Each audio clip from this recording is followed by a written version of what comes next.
আলাইকুম। এটা হচ্ছে একটা মাস্টার বেডরুম। আমরা এখন যেখানে দাঁড়িয়ে আছি এই বেডরুমটি হচ্ছে মাস্টার বেডরুম। তো এখানে লেআউট অনুযায়ী যেভাবে আছে, ডিজাইন অনুযায়ী যেভাবে আছে, সেম মেজারমেন্টে আমরা ইন্টেরিয়র ডিজাইন করতেছি। তো আমরা আসছি এখন লেআউট চেক দিব যে ঠিক আছে কিনা। এখন এসে দেখলাম যে এখানে একটা গ্যাপ আছে। হ্যাঁ, আমি এদিক থেকে দেখালে বুঝতে পারবেন। এখানে একটা গ্যাপ আছে, অর্থাৎ এখানে বাড়তি কিছু অংশ রাখা হয়েছে ক্যাবিনেটের জন্য। এটা ওনাদের নিজেদের পার্সোনাল সিদ্ধান্ত। তো এভাবে একেবারে 3 তলা পর্যন্ত উঠে যাবে, প্রত্যেকটা ফ্লোরে আমরা ইন্টেরিয়র কাজ করব। এখন আমরা এখানে যেটা পেয়েছি, এটা হচ্ছে বেডটা থাকবে এভাবে। হ্যাঁ, বেডের হেড থাকবে এদিকে, আর এদিকে থাকবে বেড সাইড টেবল।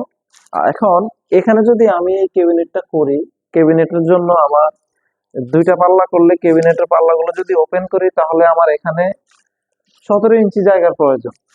17 ইঞ্চি জায়গা নিতে গেলে আমার বেডটা এদিকে চলে আসতেছে।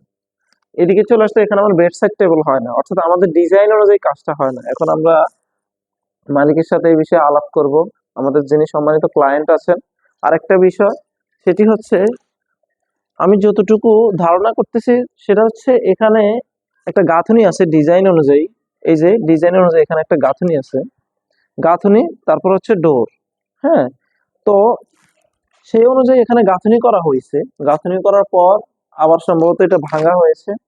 তো এখানে যে গাঁথনি করার পরে যে আমরা কর্নার স্পেসটা পেয়েছি, সেখানেই মূলত আমরা ড্রেসিং এরিয়া সেট করেছি। এখন অন্য কোনো স্পেস নাই ড্রেসিং টেবিলের জন্য, যেহেতু এটা একটা মাস্টার বেডরুম, মাস্টার টয়লেট আছে, বারান্দা আছে, ক্যাবিনেট, বেড কিং সাইজ। তাহলে ড্রেসিং টেবিলের প্রয়োজন আছে, ফুল হাইট ক্যাবিনেট আছে। তো সেক্ষেত্রে আমরা এই বিষয়টা নিয়েও আলোচনা করব, দেখি ওনাদের সিদ্ধান্ত এটা কি ছিল। কারণ এখানে যদি উইন্ডো দেয়, তাহলে এই ওয়ালটা মাস্ট বি লাগবেই। হ্যাঁ, সরি, এখানে যদি ডোর দেয় তাহলে এই ওয়ালটা মাস্ট বি লাগবেই। আর যদি স্লাইডিং দেয়, স্লাইডিং দিলেও এই স্পেসটার কোনো কাজ নাই। এইটা ওই পাশটা স্লাইডিং করলে এই পাশটা অটোমেটিকই বন্ধ হয়ে যাবে।